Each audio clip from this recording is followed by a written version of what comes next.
What's up, guys? Brian Michael here, and we are going to just cover some different situations over this guard that we learned from Jack Toffer called the Vale Tudo guard. Okay, so he's saying, we use videos for a variety of reasons. One, I'm also an educator outside of my martial arts academy, and I think that I just love spreading ideas with people and education. I remember when it was really hard for me to get information. I would travel all over the country, and I still do, but we do this for just like the general community, but our students, and it's a great way, it's like me as a historian, for me to document what we have going on, right? So, and the thing is, like, when I train with other people, I realize, like, oh, there's just this whole other way to look at this technique that I've been knowing for all this time, right? But that stops some people from doing videos. But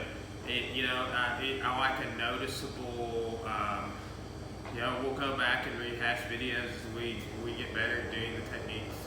So there should always be a noticeable evolution, and the more ways you can chart your game and document it, I think that the more aware that you become of that. I don't think that getting better at moves you've known for a long time is a bad thing. I think it's exciting. It keeps me coming back, keeps me excited. Okay? So, Vale Tudo guard. This is a guard kind of really good for MMA, and we're going to just cover submission options. Okay? So, I'm just going to go over a whole handful of submissions. It's a video. You can rewind it. I'm not going to go into massive detail on all of the finishes. I'm just kind of exploring some of the options this guard has to offer. Okay, so.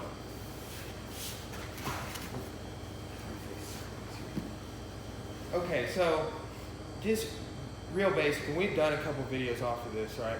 I'm just wanting to break his posture and start setting up this guard, okay? So we'll do different entry videos, and we have done an entry video from when he's doing a crossface on me, right? So if he's got a crossface, for example, we were talking about coming under, and that makes it very hard for him to hit with this one, right? Because if he tries to come down with that shoulder we've got here, then we can start setting up our guard, okay?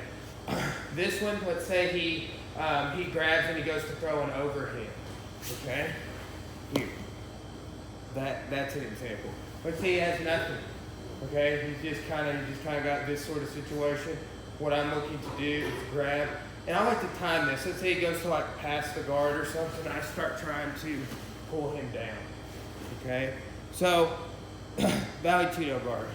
Foot on the hip, you get their posture broke, you put the foot on the hip, you come up here, right?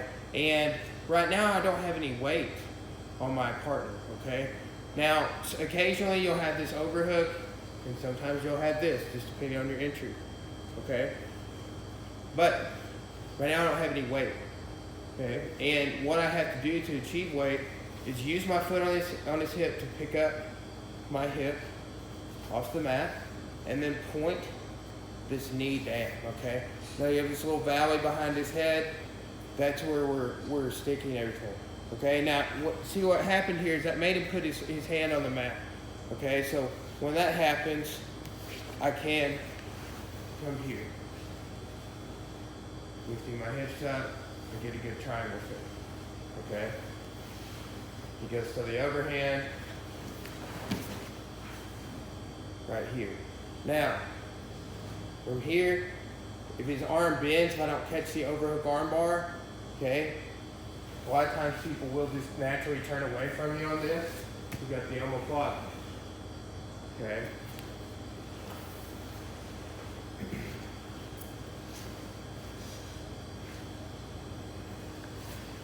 Here. Now, here's another idea, okay? Based off of this hand on the mat, okay? So when I've got this position, I can hook there, okay? So I'm hooking under his armpit, and I'm sweeping him over. So from here, I can get this shoulder lock a lot, okay? Or let's say his arm is out. I grab my shin, reverse triangle. You got the straight arm lock. some other finishes as well. And let's say if he bends off the straight arm, get this Americana. Okay, so all off of this triangle finish. And we can hit the weight or grab the leg to finish on our reverse triangle. Okay. One other set of comments here, just some observation. All right, so he goes to the overhand again. Here. Okay, we want to keep him away. Okay, if he starts stacking into me like this, steer him away. This is why a lot of times people turn away from the omoplata. Okay, and look, I got here. I can hit him. I can elbow. He can't really do any of that to me. A lot of times when I've been drilling this, it makes me want to sit down. It's very odd. It just really breaks your base. And it's pointing this knee down. It makes them so heavy on you that you're just literally putting your hand on the mat to stop that weight, okay? So he's kind of forced him to do that. They can't really stack into you. There are lots of cool submission opportunities. You can strike from there, but you aren't really in threat of being hit. Okay, so that's just some details, guys. Like I said, you know, Michael and I, we did a private lesson with this guard with Jack like over a year ago, and got to go over some more of it at the seminar, and just got to do 2 seminars and a private lesson over just guard stuff with Jack. So we're kind of trying to document that, and you know, check his stuff out on Tudo videos, and check Hicks and Gracie's stuff out. It's kind of he teaches a lot of that same style stuff, and it's really great information. Okay, so thanks for watching, guys. Please subscribe to our channel.